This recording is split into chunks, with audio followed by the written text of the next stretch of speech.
Yang pertama, capaian Kementerian Pertanian 1 tahun pemerintahan Prabowo Gibran atas gagasan besar Bapak Presiden, kita membuat lompatan. Ini sesuai data BPS, FAO, dan seterusnya. PDB kita, penyumbang dari sektor pertanian, tertinggi, yaitu 13,83%. Dan itu disampaikan oleh Menteri Keuangan pada saat raker di DPR RI.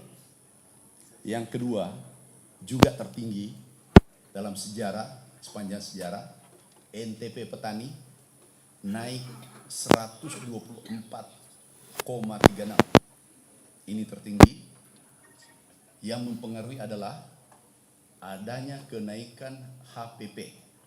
Itu instruksi Bapak Presiden langsung menaikkan dari 5.000 menjadi 6.500. Alhamdulillah petani menikmati harga itu, dan juga serapan bulog tertinggi sepanjang sejarah, yaitu 4,2 juta ton, dan ini tidak pernah terjadi. Ini juga hasil yang membanggakan atas arahan Bapak Presiden. Yang ketiga, ekspor pertanian itu naik 42,19% dibanding 2024. Kemudian tenaga kerja naik jumlahnya di sektor pertanian. Kemudian beberapa capaian lainnya selama ini, selama 1 tahun, produksi beras sampai hari ini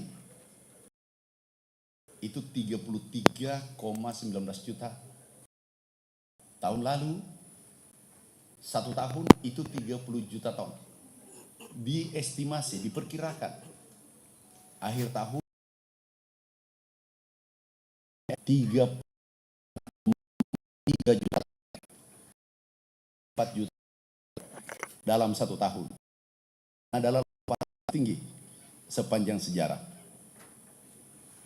Lompatan 4 juta ton, dan kesejahteraan juga meningkat. Itu bukan data dari Kementerian Pertanian, tapi ini dari BPS, juga dirilis oleh FAO dan Kementerian Amerika Serikat, United States Department of Agriculture, dirilis pada bulan 4 2025 bahwa Indonesia produksinya akan melompat. Kemudian juga hal lain, banyak regulasi Perpres yang dikeluarkan oleh Bapak Presiden. Sampai hari ini, termasuk yang akan diumumkan hari ini adalah itu ada 18 impres Perpres. Irigasi, perbaikan irigasi 2 juta hektar, itu juga dikeluarkan beliau. Kemudian juga produksi jagung meningkat, mudah-mudahan untuk swasembada pangan, perintah Bapak Presiden itu targetkan pada kami 4 tahun. Alhamdulillah, kalau tidak ada aral melintang, 1 bulan 2 bulan ke depan kita mencapai swasembada dalam waktu sesingkat-singkatnya, secepat-cepatnya, dengan produksi estimasi 34 juta ton. Ini capaian di pemerintahan tahun pertama Bapak Presiden. Kemudian yang kedua, ini pengumuman penting. Bapak Presiden mengundang kami ratas. Beliau menyampaikan, lakukan revitalisasi sektor pupuk, karena pupuk adalah darahnya pertanian. Tanpa pupuk tidak mungkin kita berproduksi. Beliau sampaikan, tolong cek dari hulu ke hilir. Ini arahan Bapak Presiden. Yang pertama, pupuk kita perbaiki regulasi. Dulu harus 12 menteri yang setujui baru pupuk bisa diedarkan. Kemudian yang kedua adalah gubernur seluruh Indonesia harus tanda tangan. 38 gubernur. Tanda tangan, bukan para tanda tangan. Baru bisa dikeluarkan. Kemudian yang terakhir adalah 514 bupati dan wali kota se-Indonesia harus tanda tangan. Regulasi yang mengikat 145 regulasi. Atas instruksi Bapak Presiden melalui regulasi yang dikeluarkan Impres, itu sekarang dari pertanian ke pabrik, pabrik langsung petani. Petani seluruh Indonesia menikmati. Yang kedua adalah volume pupuk. Separuh, dulu langkah pupuk seluruh Indonesia. Kami kunjungan, tonnya 1, berteriak, pupuk kurang. Alhamdulillah, kali 2, 9,55 juta ton. Ini juga sudah direalisasikan. Nah kemudian, dari dalam, ada pupuk palsu. 27 perusahaan dan 5 perusahaan, total 100% palsu. Kemudian selebihnya adalah mereka hanya kandungannya 70% dari standar. Ini kita serahkan penegak hukum. Ini sudah tersangka. Kemudian distribusi pupuk. Ada, ini penting, seluruh distributor pengecer kami himbau.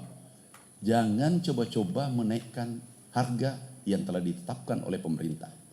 Kalau ini dinaikkan, kita izinnya akan dicabut. Minggu lalu kita cabut 2039 kios pengecer, itu kita cabut seluruh Indonesia.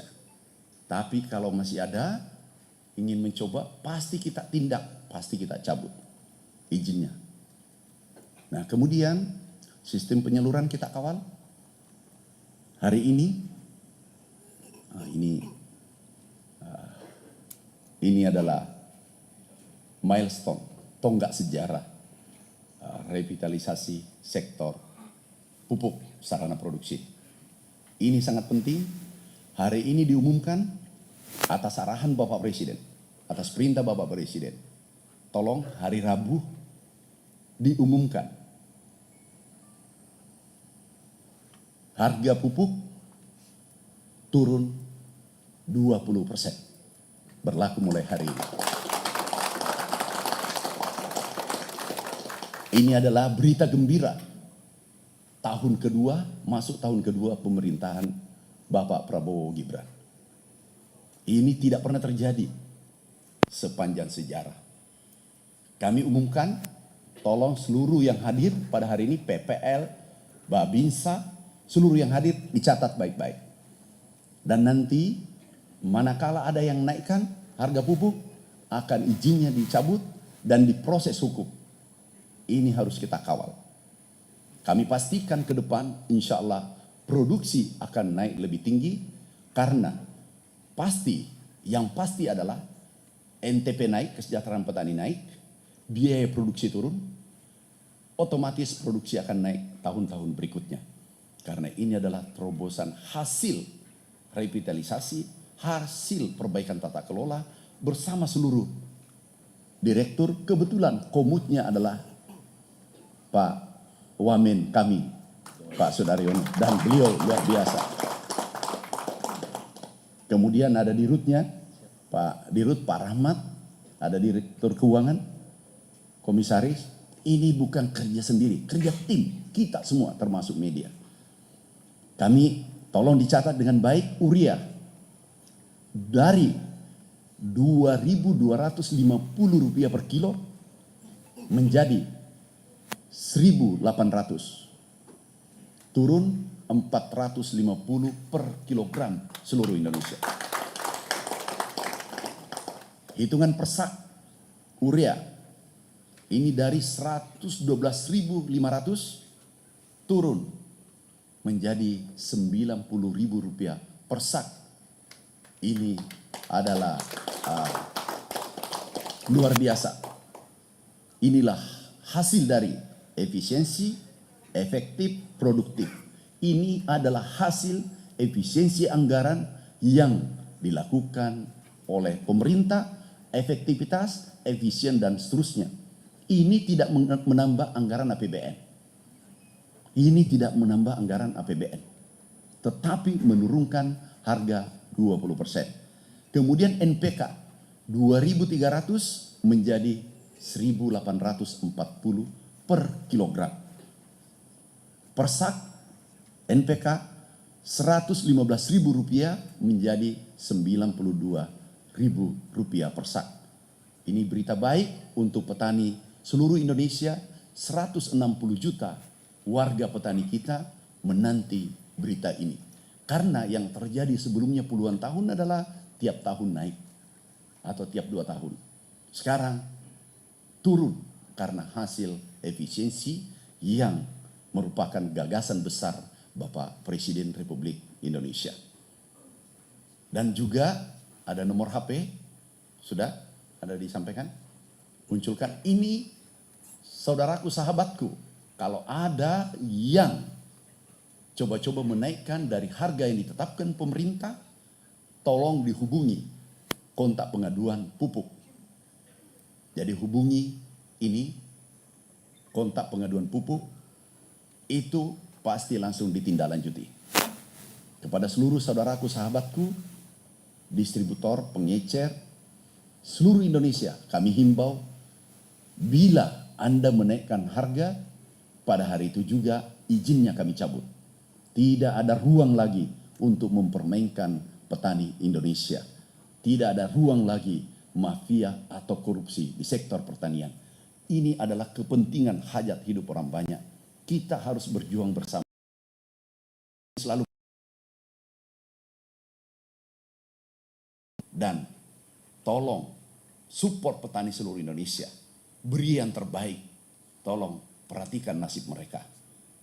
Bapak Ibu sekalian, sebelum kami tutup, mungkin ada pertanyaan dari teman-teman wartawan tentang hal ini. Silakan.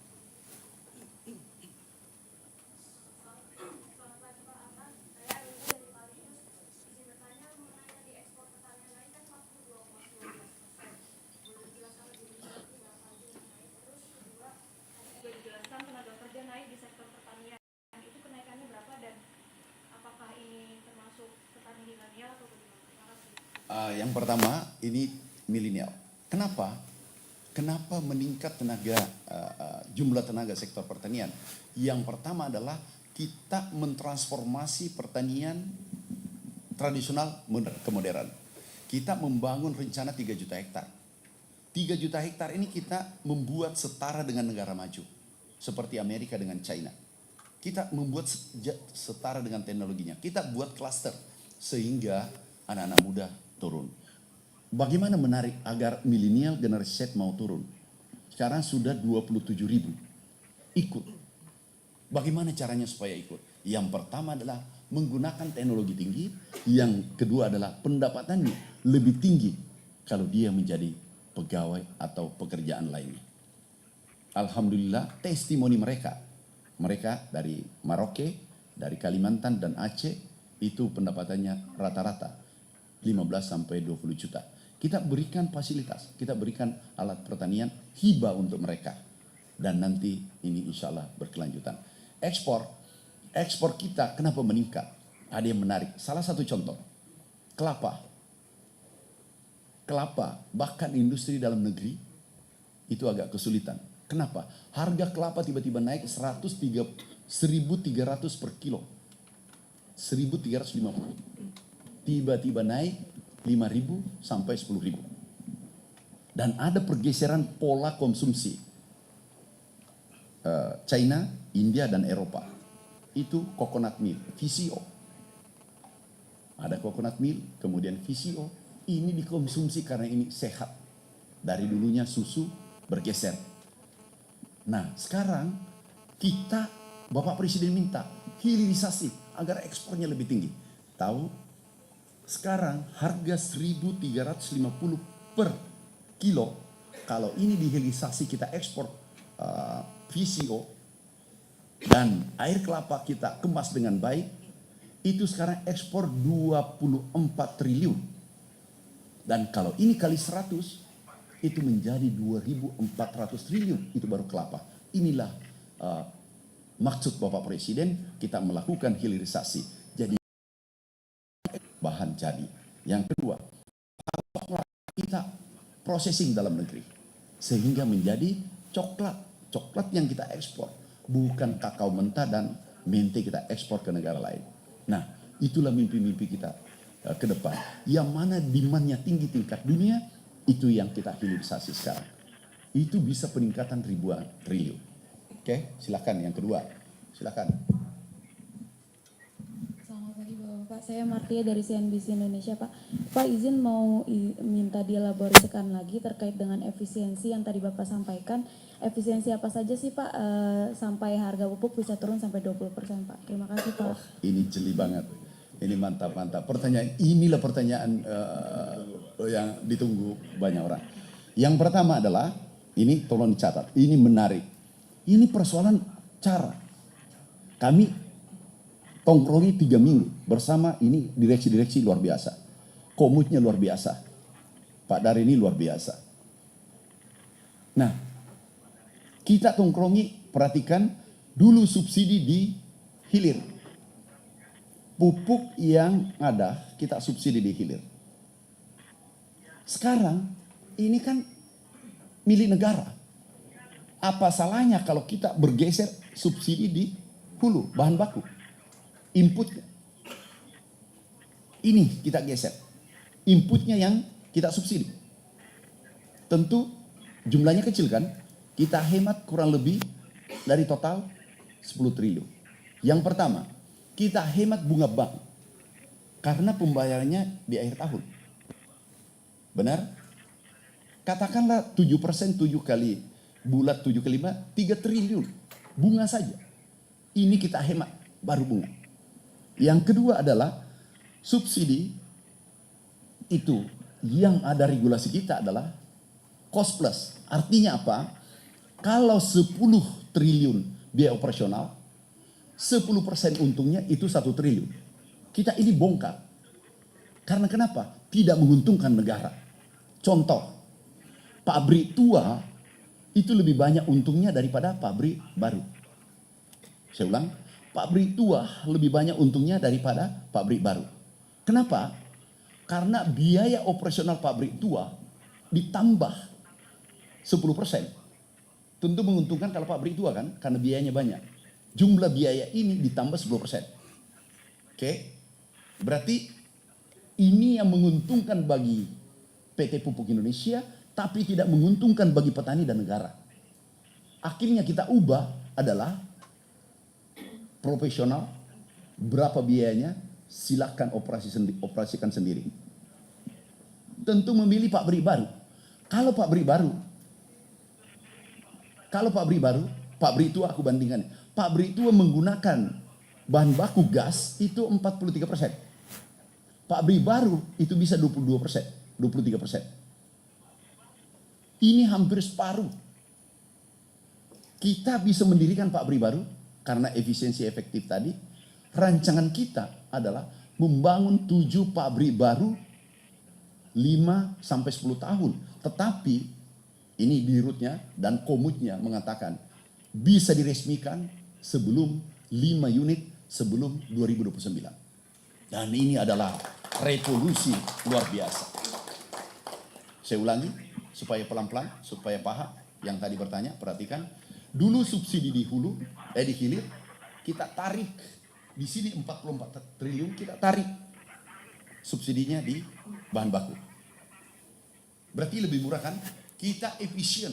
Bunga bank, kemudian yang tadi regulasi yang mengikat, bahwa cost, biaya ditambah 10%. Tentu logikanya, makin tinggi biaya operasional, untungnya makin tinggi kan? Dan lebih menguntungkan pabrik, ini peraturan lama ya, pabrik yang tua, umurnya 50 tahun ya. Umurnya 50 tahun lebih menguntungkan daripada pabrik yang umurnya 1 tahun. Bayangkan, ini puluhan tahun kita bongkar atas perintah Bapak Presiden. Hasilnya adalah menarik, ada yang aku lupa satu, sekarang turun biaya 20%, ada tambahan volume 700.000 ton tanpa menambah biaya. Inilah yang diinginkan revitalisasi Bapak Presiden. Perintah kami langsung. Dan petani menikmati. Bahkan ada volumenya subsidi 1 juta ton. Bisa. Ya 700 enggak apa-apa. Yang terpenting biaya tetap, turun harga untuk petani kita, padi saja. Itu 29 juta dengan keluarganya 100 juta lebih. Itu turun 20%. Jangan pernah kita bayangkan, aku ini petani, aku ini keluarga petani. Bisa merasakan apa dirasakan petani seluruh Indonesia. Saudara-saudara kita.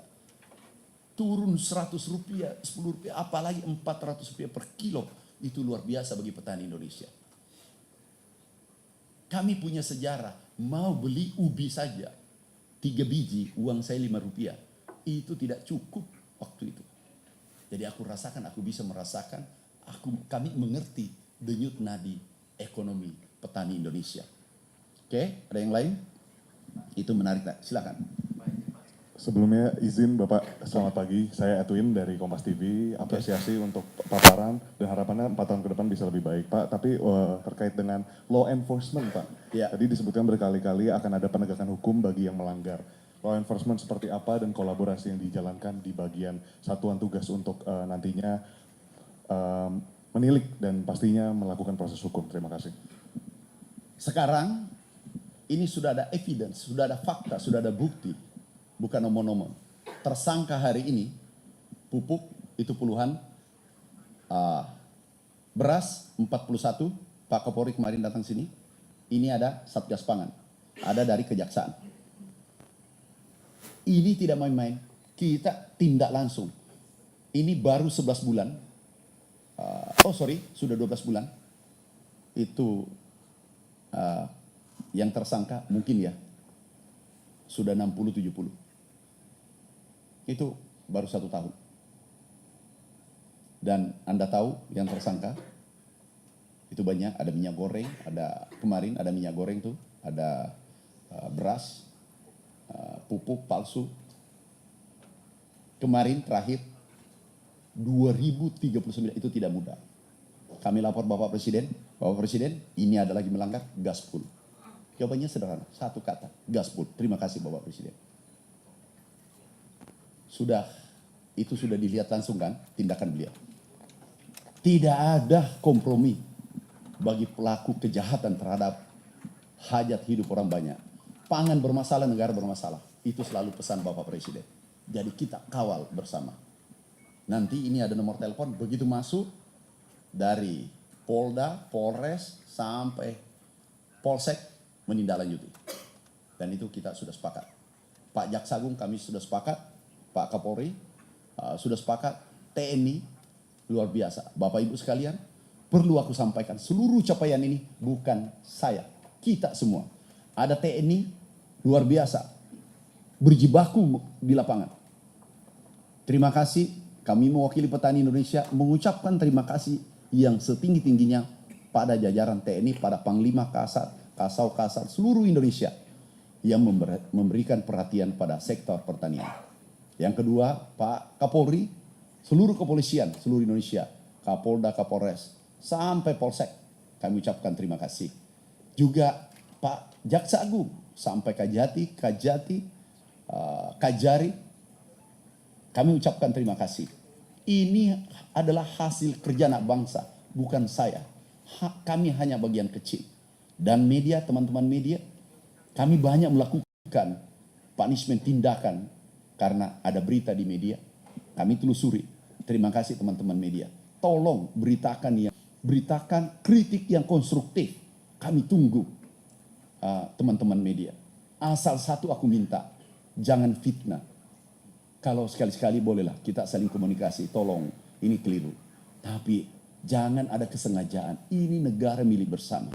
Tidak menutup kemungkinan nanti dari media atau tentara, TNI, Polri jadi Menteri Pertanian.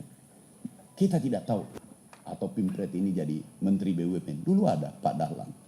Jadi ini kerja bersama. Makasih ya. Makasih semua. Pak, cukup ya Pak. Karena saya ada acara, Dinda. Pak, satu ya. Langsung to the point apa.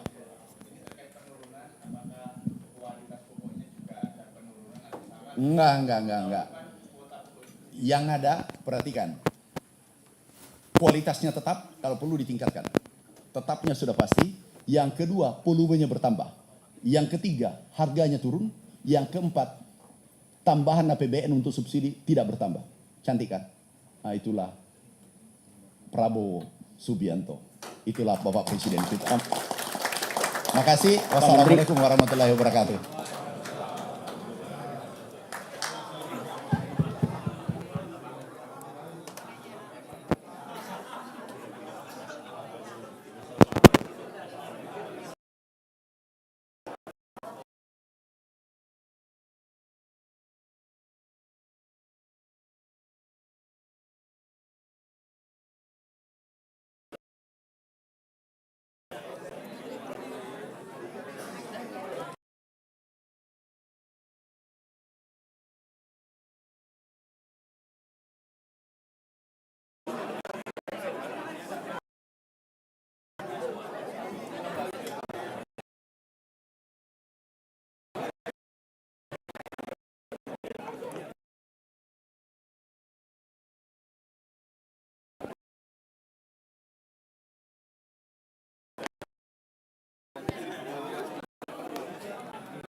Lagi Apri di bawah.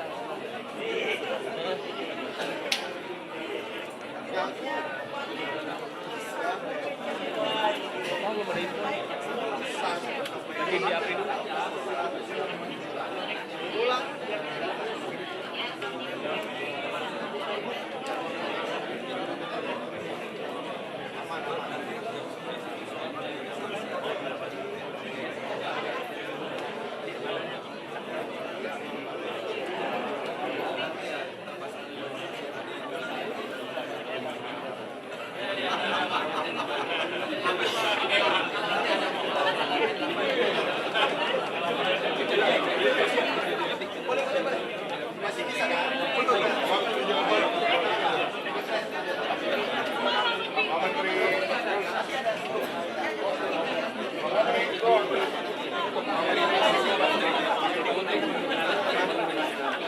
Sini Mas kabel.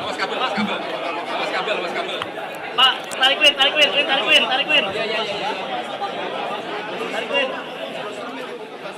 Oh, Win. Depan ini ada tahun depan dengan justru pupuk Indonesia tambah untung 2,5 triliun. Ini ada di tahun depan. Iya, jadi sudah bertambah keuntungan, volume bertambah, efisien, harga turun. Cantik nggak? Itulah revitalisasi. Pak Menteri kekeringan bisa coba. Doakan, mudah-mudahan ke depan semakin baik.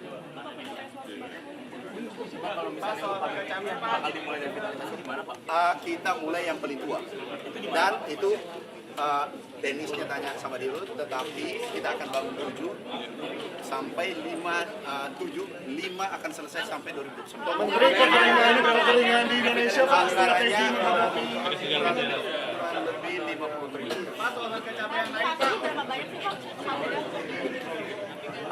Nanti tanya kalau kita sampai ke Basel. Menteri cuaca ekstrim, strategi menghadapi kekeringan. Itu cuaca ekstrim nggak masalah karena kita sudah siapkan irigasi 2 juta hektar sudah diperbaiki. Kami sudah turunkan tim intervensi harga dan intervensi SPHP di harga yang tinggi. Itu ada di Papua Selatan. Pak, yang 1 juta lahan itu yang Hebat pertanyaanmu tadi. Gue itu jantungnya tuh. Untung ya tanya. Siapa yang bilang tadi? nanti dari APBN, Pak. Hah? Pak, ada bocoran. Oke. Pak, yang 1 juta.